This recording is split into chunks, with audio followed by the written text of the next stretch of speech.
Hello and welcome. मैं हूं आपका दोस्त, आपका भाई, आपका मेंटर। तो आज का सेशन स्टार्ट करने से पहले इस चैनल के बारे में 2 मिनट डिस्कस कर दूं। जैसा कि ये चैनल 8, 9 और 10th के बच्चों के लिए बनाया गया है, जिसमें हम लोग रेगुलर बेसिस पर साइंस, मैथ और सोशल स्टडीज़ का लेक्चर लाते रहेंगे। आप लोगों से रिक्वेस्ट है कि इस चैनल को ज़्यादा से ज़्यादा लोगों तक शेयर करें, चैनल को सब्सक्राइब करें और वीडियो को लाइक ज़रूर करें। तो चलिए ज़्यादा देर ना करते हुए आज का सेशन हम लोग स्टार्ट करते हैं। और जैसा कि आज हम लोग फिज़िक्स का जो लाइट चैप्टर है उसको स्टडी करेंगे, तो चलिए सेशन को स्टार्ट करते हैं। फिज़िक्स में लाइट को समझने से पहले हम ज़रा लाइट के पीछे की कहानी को समझ लेते हैं। तो देखिए, लाइट के पीछे की कहानी बहुत पहले से है। सबसे पहले लाइट जो बेसिकली है ना, बहुत ही मिस्टीरियस टर्म है। लाइट का जो टर्म है बहुत ही मिस्टीरियस है। आज तक ये क्लियर नहीं हो पाया है कि लाइट जो है वो किस तरह का बिहेवियर करता है, यानी कि लाइट जो है उसकी नेचर क्या है। तो इसके पीछे देखो, सबसे पहले हमारे न्यूटन भाई साहब 2 तरह का थ्योरी हमारा है, एक तो करपस्कुलर थ्योरी और एक आपका है वेव थ्योरी। तो सबसे पहले लाइट के बारे में जिन्होंने डिस्कस किया था वो न्यूटन भाई साहब थे। न्यूटन भाई साहब ने बोला गया था कि लाइट जो होता है, लाइट इज ए करपस्कल, मतलब कि सिंपल है कि करपस्कुलर थ्योरी में उन्होंने बोला क्या था कि लाइट जो होता है एक पार्टिकल होता है, यानी कि light is a bundle of particles. ठीक है, यहाँ पे आप देख सकते हैं कि लाइट जो है, सिंपल है कि लाइट जो है स्मॉल डिस्क्रीट पार्टिकल्स होता है, यानी कि लिटिल पार्टिकल होता है जो कि बिल्कुल स्ट्रेट लाइन में ट्रेवल करता है। और न्यूटन भाई साहब उस समय के थोड़ा सा बहुत बड़े साइंटिस्ट थे, तो उनकी बातें सब मानते थे। तो सब लोग ऐसा मानने लगे कि लाइट जो होता है, लाइट बेसिकली किससे बना है, पार्टिकल से बना है, स्मॉल छोटे छोटे पार्टिकल से लाइट बना है जो कि स्ट्रेट लाइन में ट्रेवल करता है। लेकिन बाद में इनको टक्कर देने के लिए एक भाई साहब और आ गए, जिन भाई साहब का नाम था, आप इन भाई साहब को देख सकते हैं, ये भाई साहब हाइजन इनका नाम था। इन्होंने अपना थ्योरी दिया था, हाइजन थ्योरी दिया था, जिन्होंने वेव के बारे में बताया था कि लाइट, इन्होंने क्या बोला कि लाइट भाई साहब पार्टिकल नहीं है, लाइट जो है, लाइट आपका क्या है, वेव है, यानी कि लाइट जो होती है वो वेव के फॉर्म में ट्रेवल करता है। अब दोनों के बीच में द्वंद्व चालू हो गया कि भाई लाइट अगर है तो लाइट है क्या, लाइट या तो पार्टिकल है, नहीं तो लाइट क्या है, वेव है। तो हाइजन को सपोर्ट करने के लिए एक थ्योरी आता है मैक्सवेल का। मैक्सवेल ने हाइजन को सपोर्ट करने के लिए एक थ्योरी दिया कि इन्होंने भी क्या बोला कि मैक्सवेल ने अपने थ्योरी में बोला कि लाइट जो होती है वो वेव नेचर की होती है।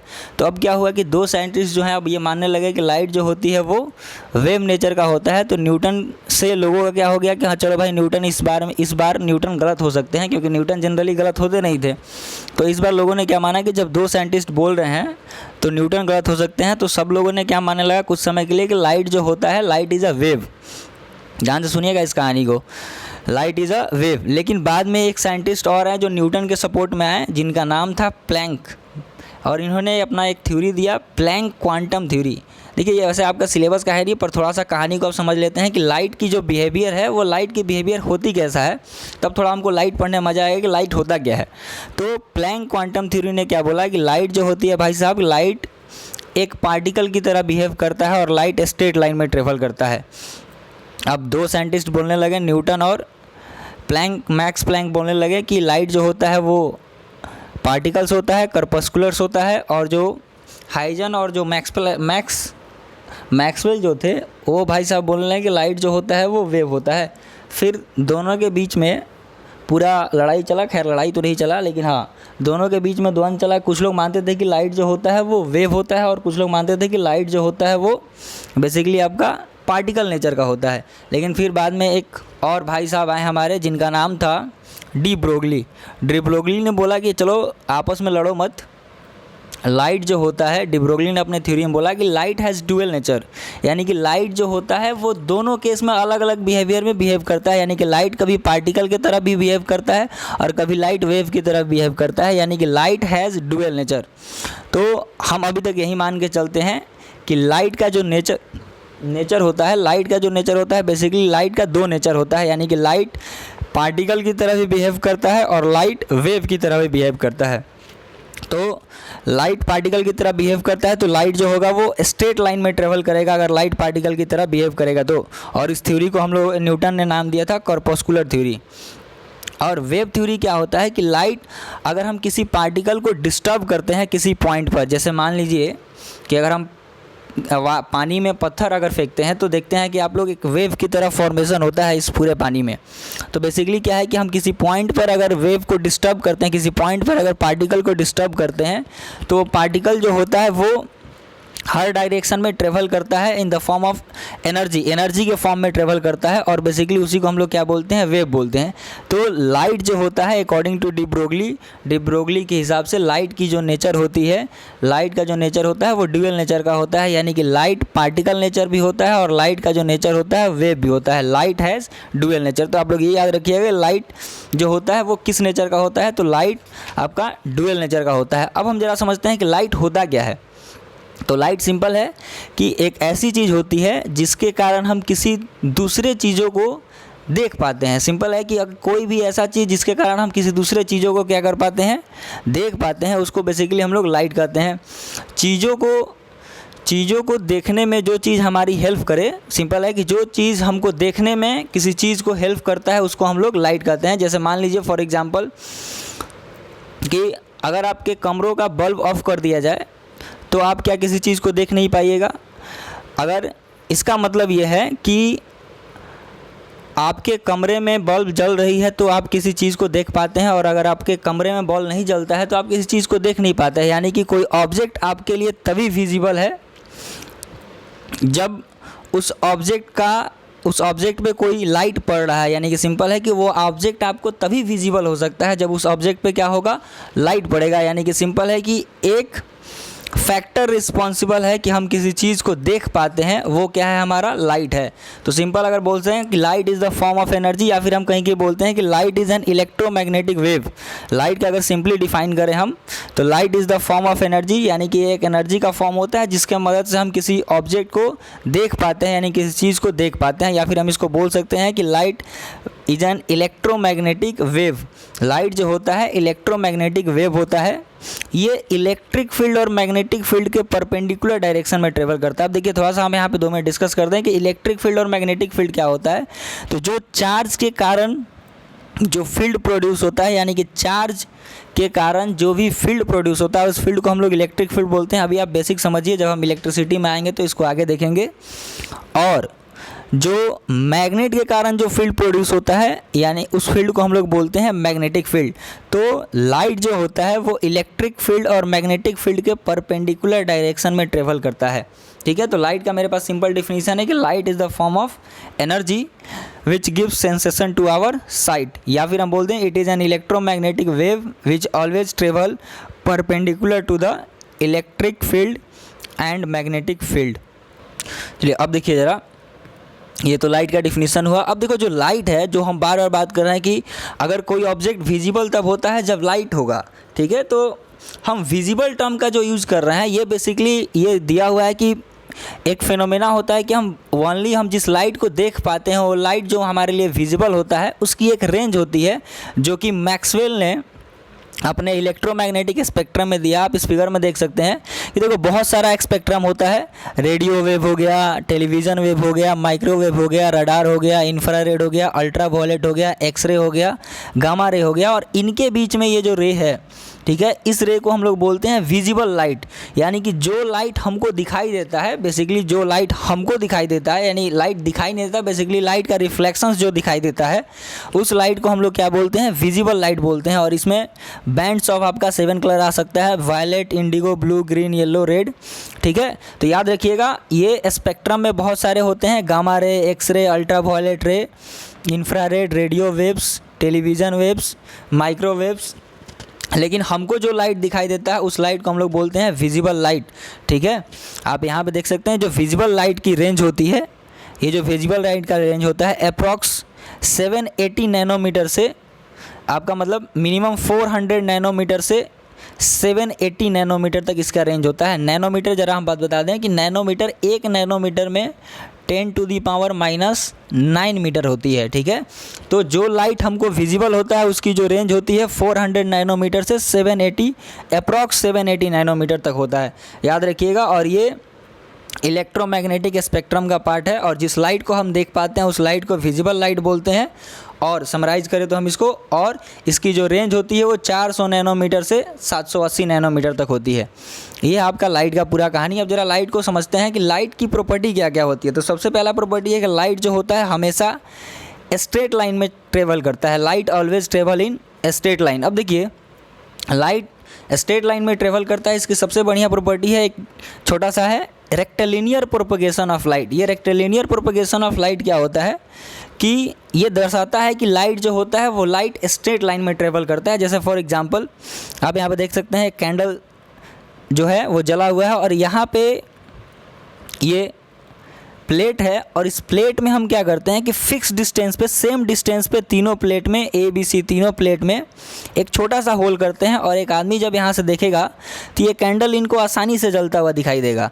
ठीक है, मतलब कि इस कैंडल को ये आदमी आसानी से देख पाएगा। इट मीन्स कि यहाँ से पता क्या चल रहा है कि जो लाइट है वो स्ट्रेट लाइन में ट्रेवल करता है। अब मान लीजिए यही अगर हम बी वाले पोर्शन का जो होल है उसको ज़रा नीचे कर दें, ठीक है, एक सेकंड कलर चेंज कर लेते हैं। अगर ये बी वाला पोर्शन जो है इसको ज़रा सा हम नीचे कर दें, अब ये होल, तो क्या ये आदमी इस रे को देख पाएगा? ये जो कैंडल जल रहा है इस आदमी देख नहीं पाएगा। अब ऐसा तो होगा नहीं कि लाइट जो होगा पहले यहाँ से चला फिर इधर आएगा, चलो भाई साहब इधर से चलते हैं, फिर इधर आएंगे, फिर इधर आएंगे, फिर इधर आएंगे। ऐसा तो पॉसिबल नहीं है, ठीक है, क्योंकि ये बिल्कुल हमको ये दिखाई नहीं देने वाला है। अगर मेरा जो ये पोजीशन है, अगर ये पोजीशन चेंज हो जाएगा तो ये लाइट इसको दिखाई नहीं देगा। यानी कि यहाँ से हमको पता क्या चलता है कि लाइट जो होती है वो स्ट्रेट लाइन में ट्रेवल करता है। लेकिन अगर हम वेव का बात करेंगे तो वेव में एक टर्म आता है डिफ्रैक्शन, वो आप लोग आगे क्लास में पढ़िएगा। वेव में एक टर्म आता है डिफ्रैक्शन। ये थोड़ा सा फेनोमेना अलग है रेक्टिलिनियर प्रोपगेशन से। इसमें हम क्या समझते हैं रेक्टिलिनियर में कि लाइट जो होती है स्ट्रेट लाइन में ट्रेवल करता है। इस प्रॉपर्टी को हम लोग बोलते हैं रेक्टिलिनियर प्रोपगेशन ऑफ लाइट। अब देखिए, अगला एक टर्म है कि लाइट जो होता है, लाइट की जो स्पीड होती है वो 3 × 10⁸ मीटर पर सेकेंड। यानी कि लाइट जो होता है वो ट्रेवल करता है कितने स्पीड से, तो 3 × 10⁸ मीटर पर सेकेंड से। या तो वैक्यूम में ट्रेवल करेगा, वैक्यूम यानी कि वो स्पेस जहाँ पे कोई एयर ना हो, या फिर वो एयर में ट्रेवल करेगा। दोनों में इसकी स्पीड लगभग क्या होती है, सेम होती है। और लाइट जो होता है, लाइट की एक और खूबी है कि लाइट जो होता है वो किसी मीडियम में भी ट्रेवल कर सकता है। चाहे कोई मीडियम ना हो तो भी लाइट क्या कर सकता है, ट्रेवल कर सकता है। अब चलिए आगे थोड़ा देखते हैं। लाइट की जो अगली प्रॉपर्टी है, this is reflection of light. Reflection of light simple है। आप इस फिगर को देखिए कि लाइट अगर किसी सरफेस से टकरा के, और वो सरफेस कैसा होना चाहिए, तो पॉलिश्ड सरफेस होना चाहिए। लाइट अगर किसी सरफेस से टकरा के वापस उसी मीडियम में लौट जाए तो उस फेनोमेना को हम लोग क्या बोलते हैं, रिफ्लेक्शन ऑफ लाइट कहते हैं। चलिए एक बार फिर से इसको समझ लेते हैं। देखिए सिंपल फेनोमेना है, एक बार फिर से इसको समझते हैं कि किसी भी पॉलिश्ड सरफेस पर लाइट अगर पड़ता है और पड़ने के बाद वापस उसी मीडियम में लौट जाए, यानी कि बाउंसिंग बैक ऑफ लाइट रे into the same medium after striking the polish surface, उस फेनोमेना को हम लोग क्या कहते हैं, रिफ्लेक्शन ऑफ लाइट। और याद रखिएगा, जो रे किसी सरफेस पे गिरता है यानी किसी सरफेस पे फॉल करता है, उस रे को हम लोग इंसिडेंट रे बोलते हैं। और फॉल करने के बाद जो रे निकलता है बाहर, यानी कि टकरा के रिफ्लेक्शन करता है, उसको हम लोग रिफ्लेक्टेड रे बोलते हैं। और ये जो लाइन है दिस इज़ नॉर्मल, और इनके बीच में जो इंसिडेंट रे और नॉर्मल के बीच में जो एंगल बनता है उस एंगल को हम लोग बोलते हैं इंसिडेंस एंगल। और जो नॉर्मल और रिफ्लेक्टेड रे के बीच में जो एंगल बनता है उसको हम लोग बोलते हैं रिफ्लेक्टेड एंगल। अब देखिए, रिफ्लेक्शन जो होता है वो बेसिकली दो तरह का होता है। रिफ्लेक्शन छोटा सा टॉपिक है। रिफ्लेक्शन जो होता है वो दो तरह का, एक तो होता है रेगुलर रिफ्लेक्शन जिसको हम लोग बोलते हैं स्पेकुलर रिफ्लेक्शन, और दूसरा होता है इरेगुलर रिफ्लेक्शन या फिर हम इसको बोलते हैं डिफ्यूज रिफ्लेक्शन।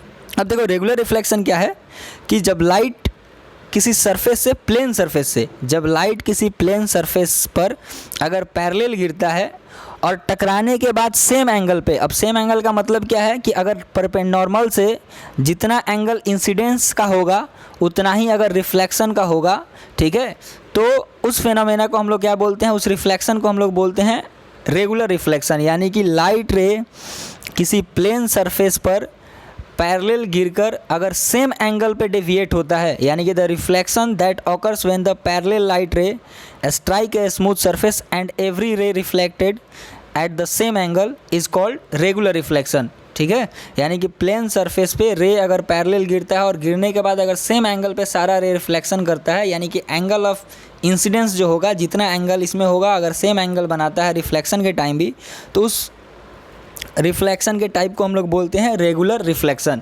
और इसका जस्ट अपोजिट हो जाएगा आपका इरेगुलर। इरेगुलर में क्या होता है, तो पहला तो सरफेस जो होगा आपका रफ सरफेस होगा, और रफ सरफेस पे अगर कोई लाइट रे पैरेलल गिरता है तो वो जो होता है अलग अलग एंगल पे अलग अलग डायरेक्शन में डेविएट कर जाता है, यानी कि एंगल जो होगा वो अलग हो जाएगा। अब चलिए आते हैं टाइप के बाद लॉज ऑफ रिफ्लेक्शन। रिफ्लेक्शन की जो लॉ है वो लॉ क्या कहती है, तो पहला लॉ सिंपल है कि जो इंसिडेंस रे होता है, दिस इज इंसिडेंस रे, जो सरफेस पे पड़ेगा और जो टकराने के बाद वो रिबाउंस कर जाएगा यानी कि बाउंसिंग बैक करेगा, उसको हम लोग बोलते हैं रिफ्लेक्टेड रे। तो इंसिडेंट रे जो हमारा पहला लॉ है, इंसिडेंस रे, रिफ्लेक्टेड रे एंड नॉर्मल और lie on the same plane, यानी एक ही प्लेन पे लाई करेगा तीनों रे, नॉर्मल, इंसिडेंट रे और रिफ्लेक्टेड रे। सेकेंड लॉ ये कहता है कि the angle of incidence is equal to the angle of reflection, यानी कि नॉर्मल से जितना ये एंगल ऑफ इंसिडेंस यानी जितना ये एंगल आई होगा सेम एंगल होगा आर, यानी कि हम बोले तो एंगल आई जो होगा यानी angle of incidence is equal to the angle of reflection. ये हमारा सेकंड लॉ कहता है। फिर से सुन लीजिए, पहला लॉ ये कहता है कि जो इंसिडेंस रे है, यानी कि जो ये इंसिडेंस रे है, जो रिफ्लेक्टेड रे है और जो नॉर्मल है, ये तीनों एक ही प्लेन पे लाई करेंगे। और सेकंड कि नॉर्मल से जितना एंगल ऑफ इंसिडेंस एंगल बनाता है और जितना एंगल ऑफ रिफ्लेक्शन एंगल बनाता है, यानी कि एंगल आई जो होगा वह एंगल आर के बराबर होगा। तो चलिए आज का लेक्चर हम यही समाप्त करते हैं और मिलेंगे हम अगले क्लास में। तब तक के लिए वीडियो को ज़्यादा से ज़्यादा लोगों तक शेयर कीजिए, लाइक कीजिए, चैनल को सब्सक्राइब कीजिए, ताकि हम ऐसे ही लगातार वीडियो को लेते हैं। तो चलिए मिलते हैं, तब तक के लिए घर पे रहिए, सुरक्षित रहिए और